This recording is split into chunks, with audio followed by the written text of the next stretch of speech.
It's funny, I've been telling people, like, friends and family from home are like, oh, I want to come watch you. And I'm like, all right. I'm like, that'd be great. Like, I would love the support. It's going to be a lot of fun, but like, just so you know, it's poker. Like, this is not like a soccer game. Like, it wasn't the World Cup or a football game where, like, you're going to get 60 minutes of cheering me on. Like, I might play 2 hands and be out.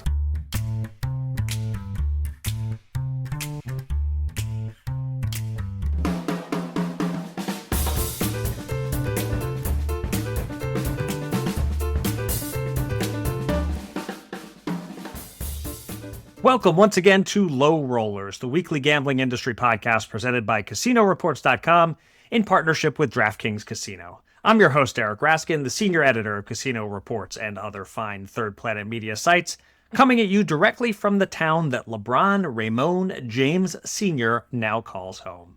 Well, okay, he isn't actually calling Philly home. He's apparently going to be commuting from New York. And I'm not podcasting from Philly exactly anyway. I'm podcasting from the burbs. Regardless, the LeBron era in Philly is here. I'm excited. And I definitely missed my window to make sharp Sixers futures bets before LeBron made his decision, as the prices are now god-awful. Anyway, I'm glad LeBron is coming to Philly, and I'm glad he took the veteran minimum. And on the show this week, I'll be talking to someone with a chance at making a whole lot more than the veteran minimum very soon. I'll be talking shortly with Michael Gagliano, aka Gags, a poker pro who has a decent stack of chips going into next week's World Series of Poker main event final table, where he's guaranteed at least $1 million payday and has a shot at a $10 million payday and the championship bracelet. So I'll talk to Gags about what sort of preparation he's been doing, how much he's studying the streams, his excitement over being on ESPN, how he expects chip leader Lucas Jumalon to play, and also his early days as a poker player and why he gravitated toward the game over A, college classes, and B, his first job as a teacher. But before I bring on Gags, and before I get into the news of the week, I want to tell you about DraftKings Casino. A big thank you to DraftKings Casino for sponsoring Low Rollers, and in case you haven't heard, Lightning Link High Stakes is now on DraftKings Casino. Yes, that's right. 1.21 gigawatts of electricity with every spin. I just made that slogan up, but DraftKings, feel free to use it. Anyway, now at DraftKings Casino, new players just have to make a minimum of $5 in wagers and they get 1,000 spins, including 500 Lightning Link spins. Lightning Link has the hold and spin bonus feature and linked progressive jackpots, so new casino players, strike now to land this exclusive Flex Spins offer only at DraftKings Casino. For the promotion, you must be 21 years of age, physically present in Connecticut, Michigan, New Jersey, Pennsylvania, or West Virginia. Void in Canada. Eligibility restrictions apply. 1 per new DraftKings Casino customer. Opt-in required. Spins issued as 50 spins per day upon login for 20 days. Game availability may vary. Offer ends August 23rd. Gambling problem? Call 1-800-GAMBLER in Michigan, New Jersey, Pennsylvania, and West Virginia. In Connecticut, call 888-789-7777 or visit ccpg.org. Okay, almost ready to bring on this week's guest, but first, I just want to quickly direct people's attention to a few guest articles that appeared on our sites over the past week or so. A few ICYMIs here. Very interesting one on In-Game by Adam Bjorn, explaining the thinking behind he and Planetech buying Prime Sports, and why they still believe in the product, even though I don't think anyone would call it successful thus far. Also on In-Game, Caleb Davies has been writing and talking in various places the last couple weeks about his Kalshi Spotify complaints, and I've read them all with great interest, but his In-Game first-person story is the first time I've come away fully understanding the controversy and developing a real anger toward the way Kalshi handled it. So if you didn't get enough of Caleb on the Netflix documentary about prediction markets, check out his article. Also, great guest piece on Lottery Geeks by lottery industry veteran Matt Osgood, writing on the occasion of Powerball arriving in the UK about what the head honchos in the lottery world are getting wrong. And lastly, not such a guest article because he writes for us every month, but on Casino Reports, Mitch Mallerby's latest road trip diary went up on Wednesday, and damn if I don't want to go spend a very affordable week gambling in Laughlin, Nevada now. But forget my desire for low-stakes action. Let's talk about the highest of stakes in this week's interview segment. Please enjoy a few seconds of music, and when I come back, I'll be joined by possibly the next world champion of poker, Michael Gagliano.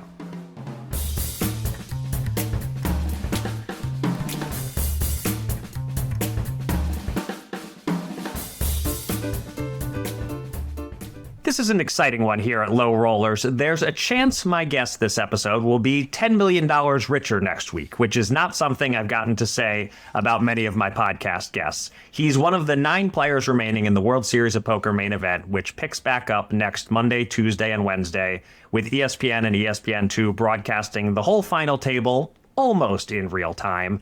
He is also a veteran poker pro with multiple WSOP bracelets to his name. He is Michael Gags Gagliano. Gags, congrats on making the final table, and welcome to Low Rollers. Thank you so much, Eric. Thanks for having me. This should be fun. Yeah.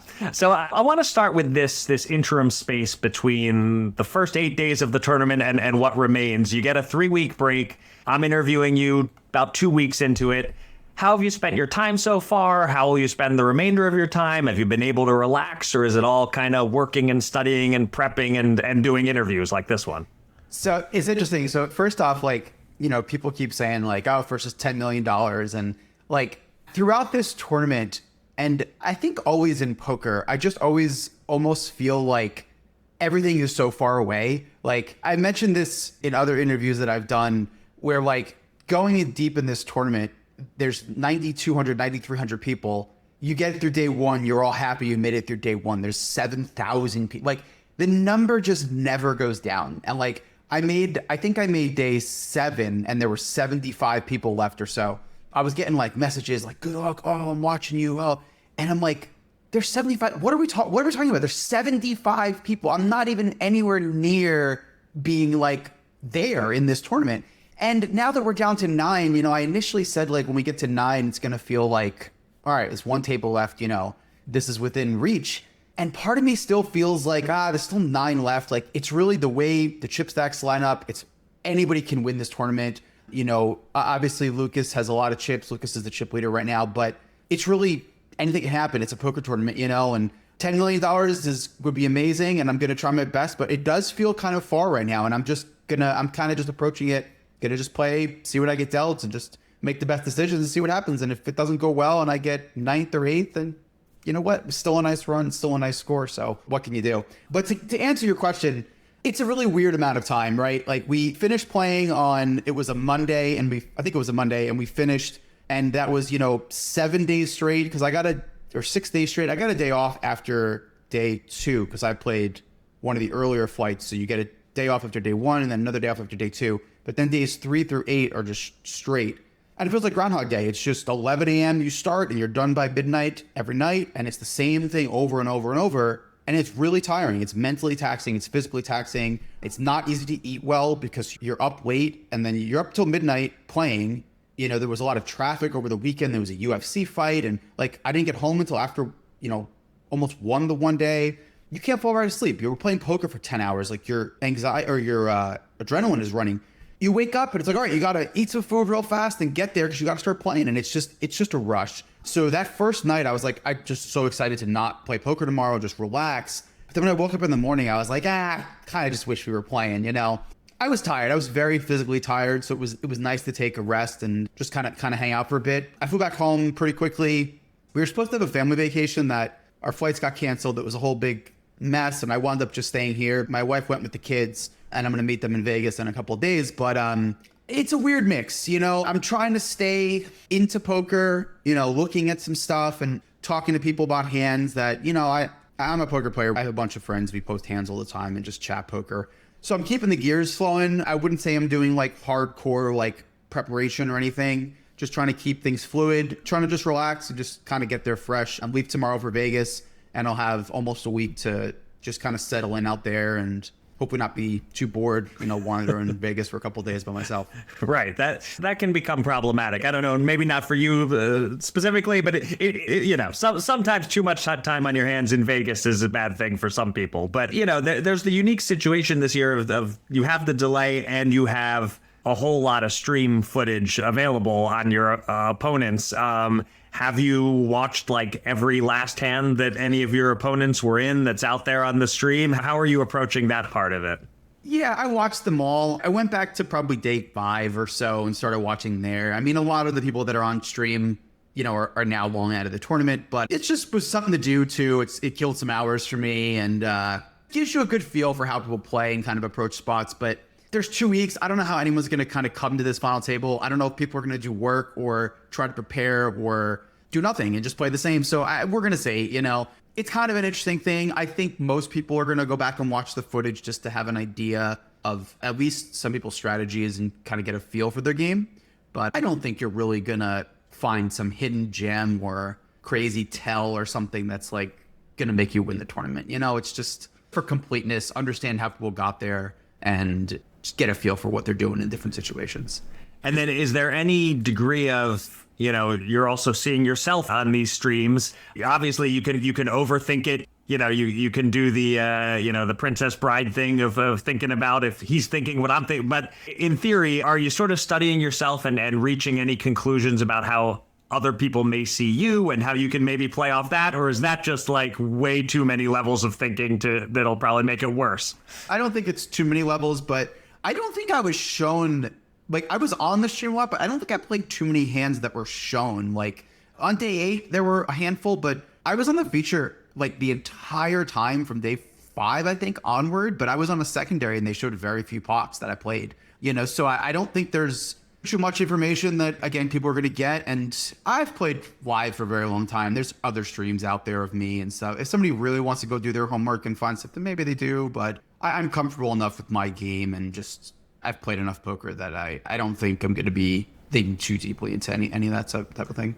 So that's interesting, you noting that you've played on streams before, because obviously this may have been the first time doing that for some of these guys who made it to the final table. Do you play any differently at all when you sort of know your cards are available for the world to see? Or do you feel like you're probably less affected by it than everyone other than maybe Greg Mueller at this final table?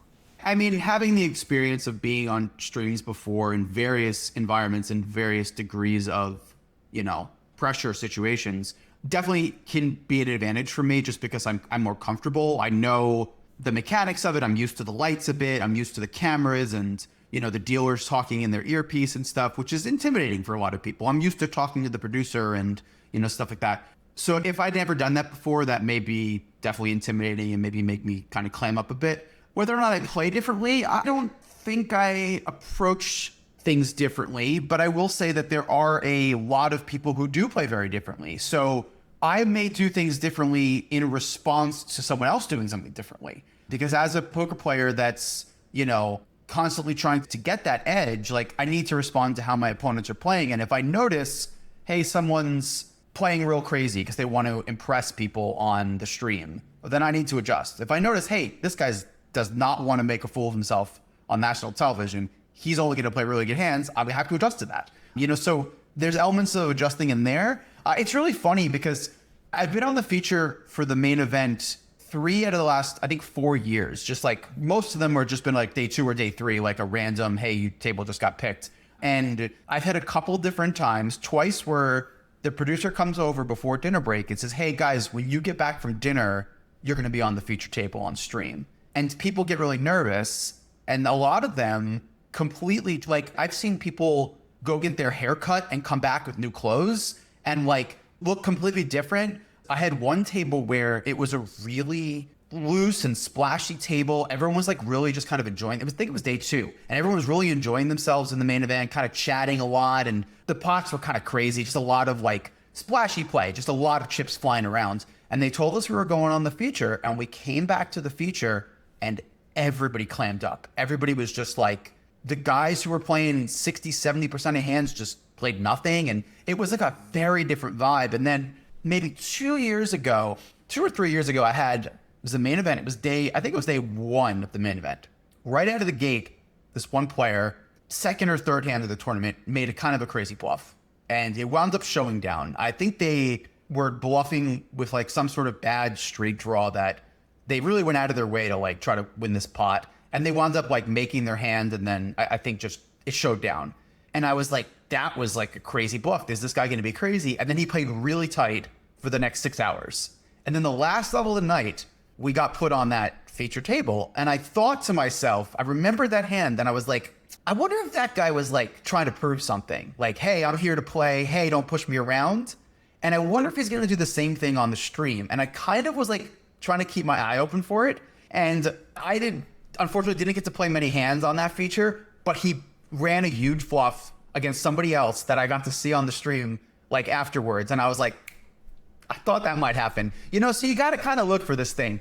The group of guys next week, I don't think there's going to be a lot of, you know, someone trying to do something crazy the first hand just to show off. It's a bit of a, you know, higher stakes, and everyone seems to have their wits about them a bit more. So I don't think there's going to be anything crazy out of the ordinary like that. But, you know, I'll look for it. If somebody shows up and the pressure is getting to them and they're looking to torch it off, maybe we'll have to tangle a bit, but we'll see. And all those years, these recent years, you know, there's a little difference between playing on the Poker Go streams that only the hardcore fans are watching versus next week, you're actually playing almost live on ESPN2 and hopefully regular ESPN. What's just the excitement level about that aspect? Is it something you're thinking about, that just like how cool it is to tell all the old high school friends, hey, I'm competing on ESPN next week? It's very cool. It doesn't feel real still in some ways, where like, I think maybe I'll need to actually see it to, you know, put it together that like I used to watch these episodes 23, 24 years ago, you know, in my living room, my friends when we were in high school, like just having fun. Like, pretty cool that, you know, that's actually me now. Like, this was like Phil Ivey and like Negreanu at Moneymaker and whoever else went, you know, deep in those years. Like, that was never like something that was real. I mean, I've watched my friends go deep in the main and win the main before, but again, it doesn't click until you're like there, I guess. It's really cool that it's back on ESPN. It's really neat being able to tell people, hey, just turn on ESPN next week. It's much easier than having to navigate, you know, various streaming sites and this and that and what subscriptions you need. And because like you said, all my friends from high school watch ESPN. So I've had people reach out that I haven't spoken to in many years that either I played with or, you know, used to come up in the game with many years ago, that like, oh, I saw your name and man, we used to battle back in 15 years ago and it was so much fun. And I just, you know, good luck. So it's just fun. It's just cool to see. And it should be fun. I mean, we'll see what happens. Like I said, you know, I'm happy with anything. I'm just going to play my best and see where I end up. So. Yeah, see, it seems like you're trying your best to just stay grounded and even keel and not let the moment get the best of you. And, you know, it's the main event. Everyone's going to play a little different because it's the main. But at the end of the day, man, if I get kings and someone else gets aces, I'm probably just going to be out. Like, what can you do, you know? It's like people want to come. It's funny. I've been telling people, like friends and family from home are like, oh, I want to come watch you. And I'm like, all right. I'm like, that'd be great. Like, I would love the support. It's going to be a lot of fun, you know, but like, just so you know, it's poker. Like, this is not like a soccer game. Like, it wasn't the World Cup or a football game where like, you're going to get 60 minutes of cheering me on. Like, I might play 2 hands and be out. And then we have like 3 days to sit in Vegas. So if you want to do that, that's great. We'll have fun regardless. But just so you know, it's also like, could be really slow. Like, maybe nothing will happen for a really long time. Like, you just don't know what the final table is going to bring. And especially with this group of guys, like, I don't know, the stacks are in a weird position. One person's got a lot of chips. If Lucas runs away with it, this could be a, you know, kind of just a fold fest. But if a couple people double up, it could be anyone's game, man. I mean, we could play 9-handed for a really long time and just battle it out. So we'll see. Well, it's interesting you bringing up Lucas and his chip stack, because it makes for an interesting situation at this final table with the huge lead that he's holding. I just had Greg Raymer on the podcast 2 weeks ago, and we talked a little about how in 04, he came in with 30% of the chips and then more or less dominated it. And Lucas has about 35% of the chips. Any idea what style you're expecting from him, whether he's going to be more bullying and aggressive, or is there a chance that he goes the sort of pick your spots, don't blow it kind of approach? It's tough to say. I mean, whenever somebody comes in with a lot of chips, I think there's just more pressure on him. You know, every article that you read is he's coming in, he's going to close it out. Can he go the distance? And yeah, like, he's got a lot of the chips. He does just win this tournament a fair clip of the time, but it's not like he has infinite chips. I mean, he doubles up anybody and like everyone's all of a sudden within punching distance of him. So we'll have to see what happens. Lucas has played well. I haven't played with him a crazy amount, but he's put the pressure on in spots where he could. And I expect him to probably do the same here. But like I said, you know, final tables are weird, right? If you're the chip leader and you start raising and everybody just keeps folding, sometimes you can run away with it. But I don't anticipate this group of guys just to completely roll over. I think that there's at least a few guys that are going to, you know, make a stand and try to take a shot at him. So we'll see. We'll see what happens. One more thing about sort of getting to this moment that I'm curious about was I noticed you don't have the best track record in the main event, or at least I should say you didn't have the best track record. You'd cashed in 2016, but that was it prior to last year. Barely, yeah. Right, you're like 800 something that year, but then last year you finished 148th, and now you're somewhere in the top 9. Are you doing something different? Did you change your approach, or is this just variance evening itself out after years of not running great in the main event? In the early years when I first started playing, first main I played was 2009, and I probably didn't play the best. I was still like learning the adjustments of live poker that I wasn't used to because I came from online. Like I didn't really play a lot live. But by the mid, 20 teens, like I was doing much better. I had a lot better results, but the main still kind of always like eluded me. Like, yeah, I had that one cash in I think it was, you said 2016. Multiple years prior, I finished higher placed than that, but that was the first year they paid, I think, 1,000 spots. So like in previous years, I got in the 700s or 600s, but they only paid 500 that year. So it was like, I didn't cash. So that was kind of funny. So before last year, I never made a day 4. And then last year I made, I think it was day 6 or 7 when I busted. And then this year, obviously this is going to be, I think, day 9. So like, I don't know. I mean, I like to think that I'm better than I ever was at poker, just in terms of understanding the completeness of situations in the game and stuff like that. But there's definitely an amount of variance in it where it's just a poker tournament. And like I said, you get kings and someone gets aces, you're just out. I mean, I played this tournament 15 or 16, maybe this is my 17th time. Like, I mean, probably half of those were, poker happens and you're just out. That happens sometimes. Even in good structures, even in soft fields, that's part of your edge is putting a lot of money in when you get those 2 kings in spots. And sometimes you just run into it or, don't hold versus a worse hand. Like that happens. There's a kind of a running thread of players that joke about who's a good poker player who has the worst record in the main event. And I have to give a shout out to Dylan Wilkerson, I think he was 0 for 18, and he's an excellent poker player, and he cashed this year. So he's broken that streak. But there's a couple other ones floating around that are still in the same realm of, 0 for 17, 0 for 18. So even good players that have done extraordinary throughout their career, sometimes single tournament, just, I don't know. I don't know what's happening. Right. Yeah. I mean, obviously we all know any short-term, small sample size, you can't overreact to those sort of results. Let's back way up. You were born in 85 and started playing poker pre-Moneymaker at like 16, I guess, was when you started playing with your friends. Is that right? Yeah, we used to have like poker nights. Like, I want to say I was in like 7th or 8th grade, and like my one buddy, his older brother, who was probably like a freshman or sophomore in high school, used to play with his couple of friends. And so we used to like tag along. We learned all the crazy like home games like Chicago and Follow the Queen and Guts, Pass the Trash, and we played for like $5. And I remember I think I was in 8th or 9th grade and I lost like $15 one night, and it was like the biggest loss. Like I'd never lost close to that because I usually did okay, and I was like, man, I don't know, got away from me that night. I don't know what happened. But yeah, we always did that. And I've told this story. We played Dealer's Choice, and my one friend used to pick Texas Hold'em. Like, we got a little older. It was like 8th, 9th grade. And we thought it was the dumbest game because we played one hand. It's like so boring. Nothing happened. We'd play like Pass the Trash was like a 25-minute ordeal for one, game, one hand to pass the trash. Or like Follow the Queen. There's 7 cards. There's a lot of moving parts, a lot of wild cards, and Hold'em was just so boring. But once the Moneymaker era came and like we got a little older and towards the end of high school, college, we started picking up Hold'em a bit. So what happened was I went to college in Massachusetts and I hated it. I just didn't like being there. And I was in an engineering program that I was not interested in, and you actually had to do work. And I was like, this is not for me. Like, school was not for me. And I spent every waking hour in the rec center playing pool. I just played pool by myself, or if anybody was there, anybody who would play me. From my classes were done at like 11 a.m. and I think they closed at 9 or 10 p.m. I was there the entirety of the day because I had nothing to do. I knew no one and I was just bored, and I got pretty good at pool. And I was like, I don't want to say I thought I was going to go pro, but I was like, this is like, I'm going to just play a lot of pool. This is all I'm going to do. And I read the book, on the side, I read Bringing Down the House, which is the book that they made the movie 21 into. And I will say I was not a fan of the movie. The book is excellent if you're into that story.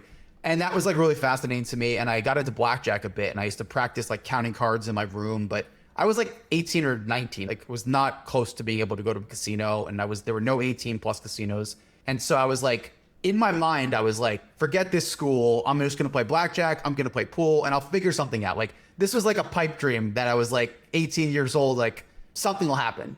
I wasn't like really, blackjack kind of just like faded away because it was like kind of, I wasn't that exciting to me. It was just, it's cool. The story was cool. And I kind of stumbled onto online poker at that time where there was no blackjack, or maybe there was, but I was like, what's this poker? Like, I know poker. And I just started playing for play money in my dorm room in 2000. Yeah, it was like 2003, 2004. And I didn't get seriously into it for a couple of years, but that was the beginning. So yeah, that was what really kind of got me. Just, it was always there. It was always I'll play a few hands. I'll play a sit and go. I ran the play money up. And 2006, right? It was a week before UIGEA. It was the first time I put money online. And then I think I lost $20 on Party Poker. And then UIGEA happened and Party Poker closed. I was like, I don't know what to do now. But obviously, you know, other sites grew and more to play. So, but those were the beginnings. Yeah. Right. And so you considered yourself an online poker pro in like the second half of the 2006 era, or? I would say I was not a pro until I quit my job in 2009, beginning of 2009. I was working at an elementary school. I was a staff assistant. My mom was a teacher, and I got a job working the summer program it was like good pay for only a couple of hours, like in the mornings, and it gave me the whole day, and it was the summer, and it was great to get the summer job. And then after I graduated, or kind of graduated college, I like barely graduated, there was an opening in the fall, and the teacher I was working with, she's like, you're really good at this. Like, if you apply, you know, you're going to get it. So I was like, all right, I have nothing else to do. And this was 2007. Yeah, so it was like 2007 or so. And so I worked there for about 2 years. That was the time where I really started playing more. Like towards the end of college, I started making some money, but we're talking like a couple $1,000s. And then like 2007, 2008, I started making like more money. And like, you got to keep in mind, this is 2008, 2009, like financial crisis. Like nobody was able to get jobs. All of my friends were struggling. Anybody who did get a job, it was paying $30,000, $35,000 a year. It was not a lot of money. And so if I was able to make a little bit at my job and then $15,000, $20,000 a year playing poker, that was like, I had so much money. That felt like infinite. And the school job did not pay well. And so it got to the point where, you know, I was playing so much poker after school. I would come home and race to get home because I could register tournaments that started at like 3:30. And I was staying up so late in these tournaments that I was so tired. I was coming in late a lot. But I was making so much money playing poker that I like stopped picking up my paychecks, because like the paychecks were like $500 for like 2 or 3 weeks worth of work. And it was like, I have made way more than this playing poker. And so I just was like, I'll get them eventually. They're not going to go away. But yeah, so finally in 2009, I got like more serious. I was like, I'm going to give this a shot. I'm going to go to Vegas, see what happens. And you know, the rest is history. Haven't looked back. Kind of, yeah. And I understand there's a connection between you and my boss, Adam Small, one of the founders of PocketFives. What is the story with PocketFives? You did some writing there back in the early days, or you were So I did a lot with PocketFives. PocketFives was a message board and poker ranking site. But the forum was really where the lifeblood of the site was. And back starting in maybe 2006, 2007, I started reading PocketFives and posting on it. And I was I was young and reckless with a lot of people, and, you know, we all ran our mouths, but there was a lot of like debate on these poker hands, because you have to keep in mind, there were no answers back then, right? There were no solvers. There was very limited math on a lot of these spots. You had like, the only math you had was like, you know, the mathematics of poker, which was like very advanced stuff that a lot of people just didn't have access to. And I didn't even know when that book came out. It might not have even been out yet, to be honest with you. But so people were figuring out these spots. And so like, if you posted a hand and you were like, hey, I did this with this ace king, what do you think? And you would have like 5 really good players say, yeah, that looks good. And you would have 5 really good players say, no, this is terrible. This is the way, you got to do something different. And you would just debate, and you would just try to figure out, and like being able to pick people's brains and having these top players just give you their thought process was invaluable. And I started meeting people. I met a lot of my poker friends, because PocketFives had rankings, and the rankings were broken up by, you know, the world, by your country, by your state. So I could look at New Jersey and say, okay, I'm ranked 15th in New Jersey. Who's 13th? Who's 10th? And there were a couple people that I was like, oh, this guy posts a lot. Let me message this guy and see what's going on. Oh, hey, look at this hand. What do you think? And then we started talking on AIM, and I met a lot of people that way. You know, my whole first group of poker friends was from PocketFives. But yeah, I've really learned a lot over the years, and it was really a good community of poker players that like I said, I've had guys message me that I had a couple people reach out and they're like, I haven't spoken to you in 15 years. We used to post on PocketFives, like, good luck in the main. And it's just like, you always have that bond. And the funny thing about back then was it was another competing forum, 2+2. And 2+2 kind of leaned a little, the Europeans seemed to use 2+2 a bit more, but there was definitely a group of Americans that used it. So it was this like, are you a PocketFives guy or are you a 2+2 guy? And that was the two kind of factions. And I was definitely a PocketFives guy, but I straddled the line a bit. I definitely dabbled in 2+2 in the later days for sure. But yeah, and then eventually PocketFives had like a training site and I wrote a couple articles and just did a few things with them. But it was the forums. I mean, the forums were where, that was where my poker career started. Like I would never be where I am if I didn't have access to those forums and people. And I still remember some of the threads, like the titles of these threads that were interesting or funny, or, you know, the first time you'd see somebody make a play that you were like, what is this? And then you find out, oh, that was good. That was a nice play. And now you understand why. It's not the same. People are a lot more guarded these days, even in public. You know, you have spaces like Twitter or, you know, Discord where there's some public, you know, Instagram, there's some public forums, but it's the information is, there's like the information that's out there and then there's the guarded information. And back then it was just all the same and you used to share because nobody knew. And the pool was so big that if I helped some guy in Ohio get better at poker, that was me and him getting better then. There wasn't a million people that were going to learn from that. And it was such a small part of the pool back then. So flashback to a very different time when the internet was a helpful way to have useful, productive conversations rather than just a combative hellscape that it often feels like these days. Sometimes. I mean, I think that one of the big issues is people trying to monetize everything, right? So like back then, if you had information, you would share your information and in return, you would get information from other people. Whereas now people that want to share information want money for that information. And I understand. I mean, the world has changed. It was a long time ago, but you know, there's still some good people out there. I mean, I helped run a US Discord, US poker Discord that, you know, there's definitely some of the nonsense and poking fun and whatever, but there's a lot of helpful people too that we've had a lot of fun and a lot of good moments over the years, you know, so try to keep that stuff rolling still. Couple last things. One, I'm curious about your bracelet count. You've won one live in 2016.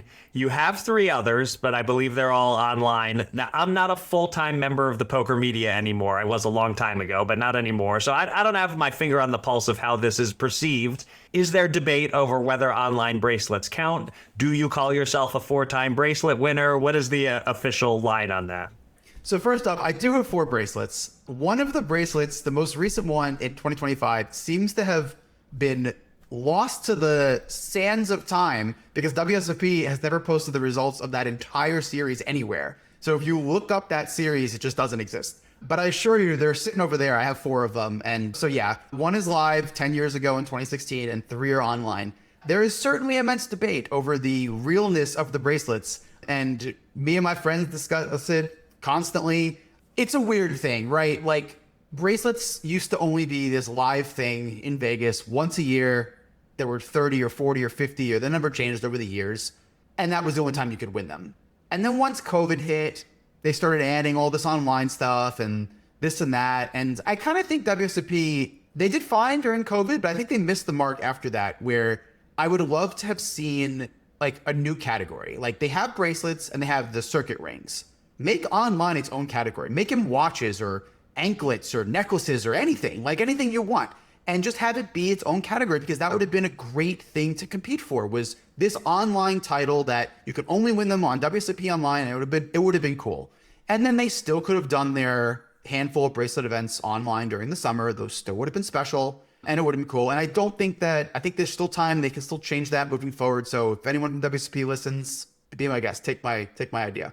Regardless, people definitely debate about, you know, how real they are and what counts and what doesn't count. And me and my friends have a bunch of bracelets between us, and Brian Yoon has a bunch himself.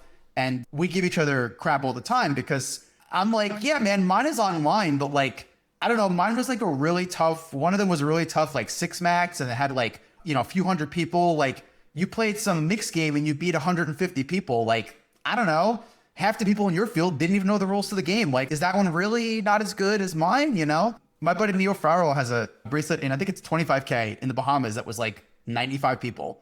And I'm like, yeah, man, that was a really tough field. 25K, absolutely, great job. But like, maybe you just got aces like 6 times in 2 days and then you just won this tournament because of that. Like, my online bracelet, I beat like 2,500 people in a mystery bounty that was like a complete shit show. Like, there was a lot of like landmines to dodge and like all this stuff. So like, which is easier, which is harder? Like, they're just different.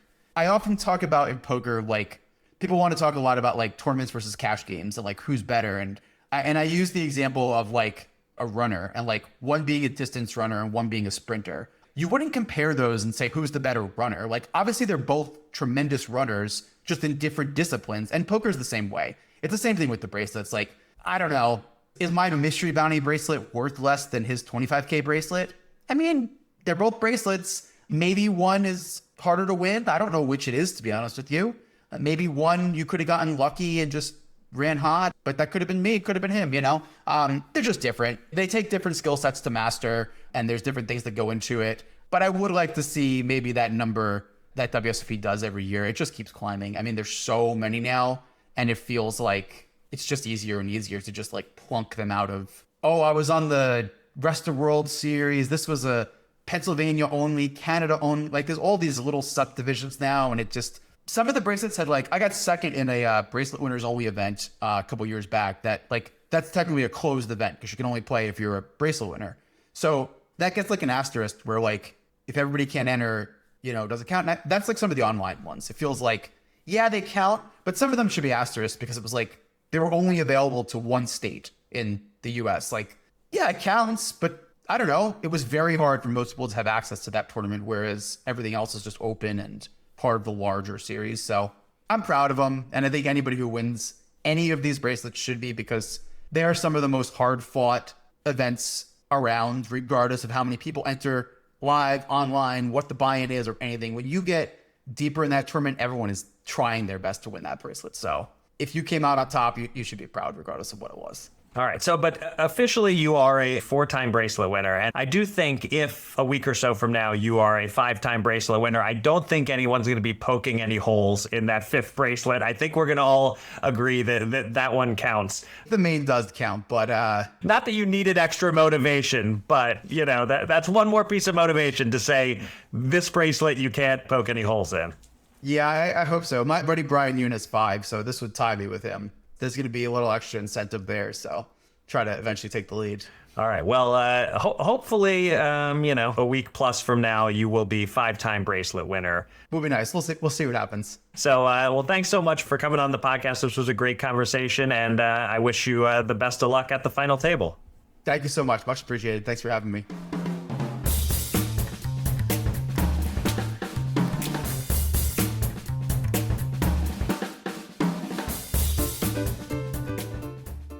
Okay, my thanks again to Gags. Great guy. Now I have a real rooting interest next week.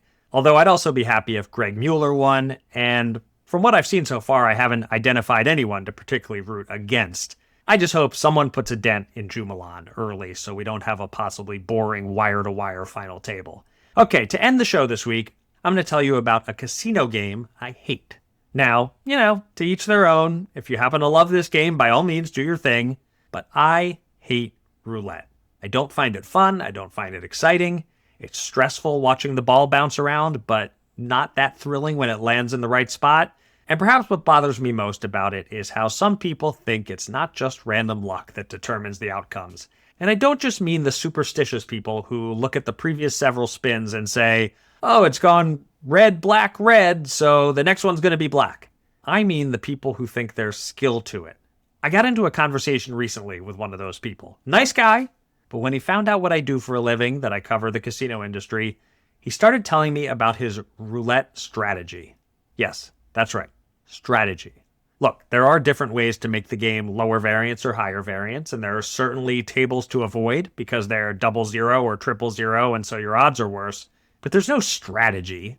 unless you spot a physical deficiency in the wheel. I didn't have the heart to tell this guy that whatever his strategy is, it won't work. I just nodded and smiled and couldn't wait to change the subject. Anyway, I hate roulette. I don't find it fun. And yes, I'm well aware that until a few years ago I was saying slots were stupid, and look at me now. You know, I'm realizing I haven't played any Huff and Puff in like an hour, so I better wrap this up. Until next week, this has been Low Rollers, Small Stakes, and Hot Takes.